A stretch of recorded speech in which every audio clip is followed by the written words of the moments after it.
Bismillahirrahmanirrahim. Assalamualaikum warahmatullahi wabarakatuh. Perkenalkan, nama saya Elsa Pundiana dari program studi teknik kimia dengan NIM 52134200033. Di sini saya akan mempresentasikan tentang pintu-pintu menuju Tuhan bab 10, takdir sebagai ketetapan Tuhan oleh Nurcholish Madjid.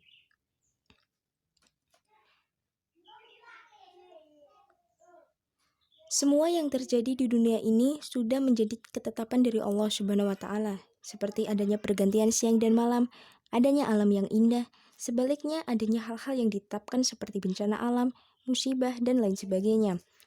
Begitu pula adanya perbedaan keadaan manusia. Allah menciptakan manusia dengan bermacam ragam, ada wujud yang sempurna atau kurang sempurna. Adapun Allah mengatur setiap kebutuhan manusia dan menempatkan kondisi manusia dalam berbagai macam hal yang berbeda. Karena yang sedemikian itu adalah sebuah ketentuan yang sudah pasti baik adanya dan seharusnya manusia juga mampu mengimani sampai sedalam itu.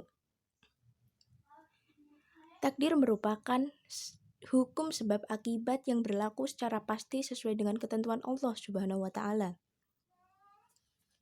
Sebagaimana dalam firman Allah yang berarti, dan dijadikan olehnya matahari dan rembulan dengan perhitungan yang tepat, itulah takdir oleh yang maha tinggi dan maha tahu.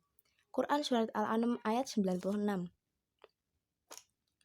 Takdir memang tidak dapat dilawan oleh manusia, karena itu manusia harus tunduk dan patuh serta menyerah dan pasrah kepada takdir itu.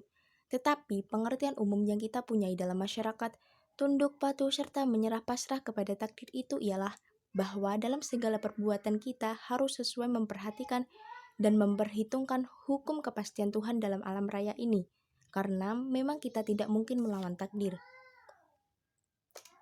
Takdir dibedakan menjadi dua, yaitu takdir mubrom dan takdir mu'alak. Takdir mubrom yaitu takdir yang tidak dapat diusahakan oleh manusia, sudah ditetapkan oleh Allah Subhanahu wa Ta'ala. Contoh dari takdir mubrom yaitu yang pertama, kematian. Tidak ada satupun manusia yang tahu kapan dirinya akan mati. Bahkan dengan sekeras apapun manusia tidak akan pernah bisa mengelak dari takdir mubrom ini. Karena kematian pada setiap diri manusia sudah digariskan oleh Allah dan bersifat mati. Contoh yang kedua yaitu gender atau jenis kelamin. Tidak bisa dirubah oleh manusia. Meskipun pada beberapa kasus ada seseorang yang operasi dan merubah jenis kelaminnya. Pada dasarnya semua sudah ditetapkan oleh Allah.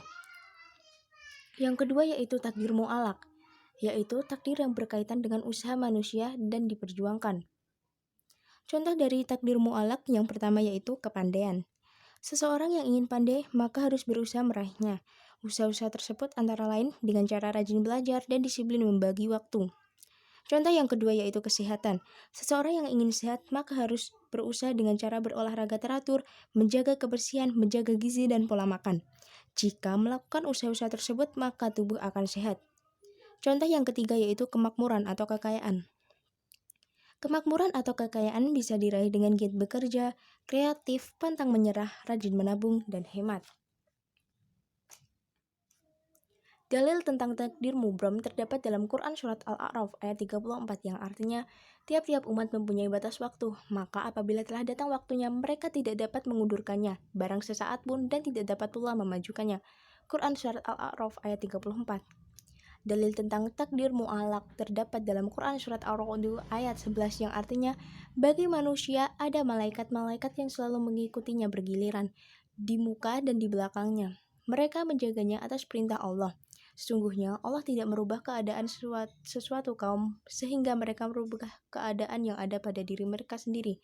Dan apabila Allah menghendaki keburukan terhadap sesuatu kaum, maka tak ada yang dapat menolaknya dan sekali-kali tak ada pelindung bagi mereka selain Dia. Quran Surat Ar-Ra'd ayat 11. Oleh karena takdir tidak lain adalah hukum ketetapan Allah, maka tunduk kepada takdir adalah suatu kemestian bagi semua yang pasrah atau Islam kepadanya, dan percaya kepada takdir itu adalah bagian integral dari iman kepada Allah. Terima kasih atas perhatiannya dan mohon maaf apabila terdapat kesalahan dalam bertutur kata. Sekian dan terima kasih. Wabillahi taufiq wal hidayah. Wassalamualaikum warahmatullahi wabarakatuh.